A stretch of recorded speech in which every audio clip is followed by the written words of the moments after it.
today's draft, the most important matchups for Week 11. Chris, you've got the trivia question. All right, here we go. If Tua Tagovailoa wins Sunday at Denver, he would join Ben Roethlisberger as the only rookies in the last 40 years to win their first 4 starts. Who was the rookie QB who won his first 4 starts prior to Big Ben way back in 1979? Wow. This might be my dad. You know, it's funny. I just asked I know, that's why when Phil was drafted. Right. Because today's the 42nd anniversary of the Miracle in the Meadowlands, which contributed to your dad being drafted because the Giants lost that game late. I'll go ahead and say Phil. You would be correct. Hey, all right. Thank you. I'm glad I checked Twitter during the break and saw the Joe Pisarcik trying to hand off to Larry Zonka? Is that what it was? Right. Apparently and they the didn't ball know how to came kneel free yet. No, that's what brought in victory formation. Right. I think that play brought victory formation to the NFL, and everyone has used it ever since then. It also brought Phil Simms to the Giants, and I don't think you should even get the first pick here. You know, you've made comments in the past in power rankings and things that the Giants weren't that great when Phil Simms was wearing those old uniforms. So maybe you should just pass this one by and just let me go first. I think you should shut up. All right, I'm going to go with Thursday Night Football. We've been talking about it, and I'm fascinated by DK Metcalf versus the Arizona Cardinals secondary. Is it going to be Patrick Peterson? Are they going to double him? How are they going to handle DK Metcalf? Is it going to matter this time around? Will the Seahawks come up with ways to get the ball in his hands where you could have 7 guys on him? And who cares? He's going to have the ball, and you're going to have to try to stop him. So I want to see that matchup. DK Metcalf versus whatever the Cardinals do to try to stop him. Yeah, that's a good one. That's going to be intriguing to watch tonight. If it's going to be the same approach, is it going to be something different, knowing that Seattle is, game planning for the way they were attacked the first time around, but big part of the football game, certainly. And just, I think this is going to be awesome tonight. It's a must-win, from the standpoint of wanting to win your division. You're getting into that type of game here tonight, so that's cool. In Seattle, losing 3 out of 4, they're going to be desperate and pissed. I got to go to our Sunday night game. There's so many things and angles here. I really want to let's just go basic and say Mahomes versus the Raiders secondary, right? It's the only loss the Chiefs have had in the last calendar year. The Raiders did some really cool things on the defensive side of the football. We never saw the Chiefs struggle. Mahomes threw the ball into some crowds in that game, things like that. Only interception of the year. Right. Only interception of the year. You don't see that happen. And the Raiders they took the approach of coverage. We're not going to blitz them. Stop doing that. It's a waste of time. You can't ever get to the guy. So they dropped 7 and 8 all game long. They stole some things from how New England has attacked Kansas City's offense from the years. So I'm going to be interested to see what's that move from Kansas City. We heard Mahomes earlier with with Liam. He talked about that game made us think about patience and short passes and things like that. Let's see if they can, pull that off on Sunday and create a different result. I'm now reminded of talking to Jeff Heath after that game and trying to press him for what they did. He said, well, we got to play him again, so I'm not going to tell you. Not going to give it. And, Mike, also the other thing, too, the bus ride around the stadium thing, I didn't think Gruden would do that to a guy like Andy Reid who has a prior relationship, but I brought it up on the show yesterday, and I had 2 people text me that, no, I'm pretty sure John Gruden did that to, shove it in Kansas City's face. That's why he did it. It wasn't about a bus driver or anything like that. So I think Andy Reid knows that, and I think that's going to make things chippy too. Andy Reid clearly isn't happy about it. Whatever the excuse for it was, he doesn't like it. And that's the thing. When you get the Chiefs locked in and motivated, it's over. Your only chance to get the Chiefs is to sneak up on them like the Raiders did earlier this year. That's why here's what's going to happen. It's going to be Football Night America, Chiefs, Chiefs, Chiefs, Chiefs. The logo's by all of our names, and Tariqa will take the Raiders, and the Raiders will win the damn game. Next one for me, let's finish out the prime time trifecta. I'll go to Monday night.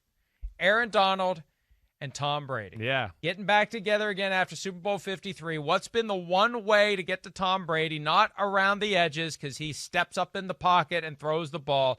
It's pressure up the middle. They've been using in Tampa Bay A.Q. Shipley at center. They moved Ryan Jensen to guard. They're going to continue that until Ali Marpet comes back from his concussion. They don't know when that's going to be.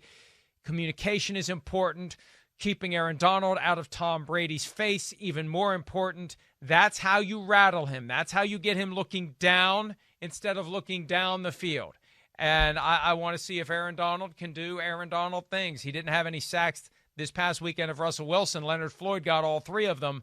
What happens tonight, Monday night? What kind of havoc can Aaron Donald create? And will it be enough to get inside Tom Brady's head and disrupt the passing game of the Tampa Bay Buccaneers? I'm with you, Mike. It's gonna be a fun one to watch. I mean, the Bucs it's one of the better offenses in football.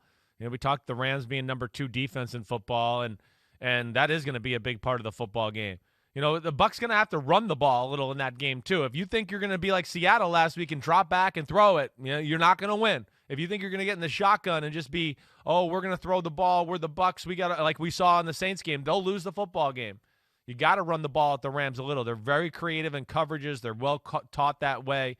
And you want to slow down Aaron Donald, run the ball at him a little bit. That's the best way to do it. All right, I'm going to a big Sunday matchup. I got to go to that Ravens-Titans game. Derrick Henry versus that Ravens front 7. I mean, the Ravens front 7 that should be feeling kind of embarrassed with the way they were pushed around last week against the New England Patriots. Ravens football teams don't get pushed around like that too often. They don't. I mean, it's really rare when you see that. Of course, Derrick Henry and the Titans and Mike Vrabel saw it and are going, wait, we'd like to do some of those things too. So that is one where, here the Ravens are getting into a little bit of a, we're reeling mode here too. They need to correct the trajectory of their team, and the Titans are in the same damn boat. I mean, this is a big football game in the AFC. I mean, these are two, you lose this one in the AFC. You may not make it. You're not in the playoffs. I mean, that's what's amazing. I mean, so yes, I want to see how that shakes out, and can Derrick Henry run the football on that Ravens defense?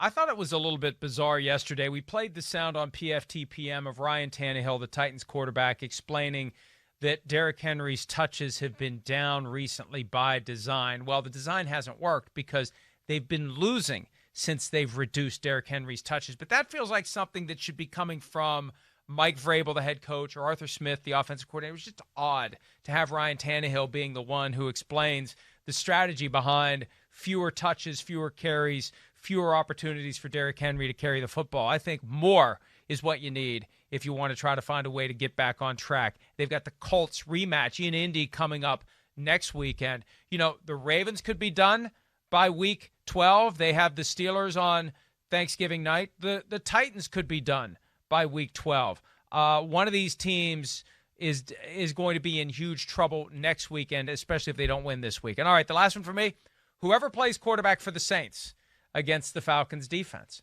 I still don't know who it's going to be. How can you not be fascinated by that matchup? What can the Saints do with Jameis Winston or Taysom Hill or some of both, right? We know Drew Brees is going to miss 2 weeks with the rib injury, 5 fractured ribs, collapsed lung. He's still got a shoulder problem, too. That was on the injury report yesterday. So he's not playing. Well, who is? So far, hey, here's what I'm impressed by. I haven't checked this morning, but the Saints practiced yesterday. Nobody blabbed yet. No. As to who got the reps. So Sean Payton has managed to put the Kavorka on everyone to keep their damn mouths shut. And I like it. Although I still think at some point it's going to come out.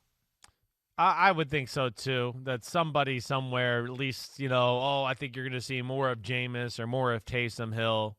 I think there was somebody from NFL media who released something that said we would see Jameis. They said, expect to see a lot of Jameis, which is planting the flag to say, I was right. It was going to be Jameis. No. Right. Come out and say he's the starter. Don't say expect to see a lot of Jameis Winston. Say he's the starter if that's what you're reporting. I know the game. Yeah, no, I hear you. I'm expecting that. So that we'll see. I am intrigued by that. My last pick, I'm going to go Aaron Rodgers, that Colts defense. Colts defense, number 1 in football.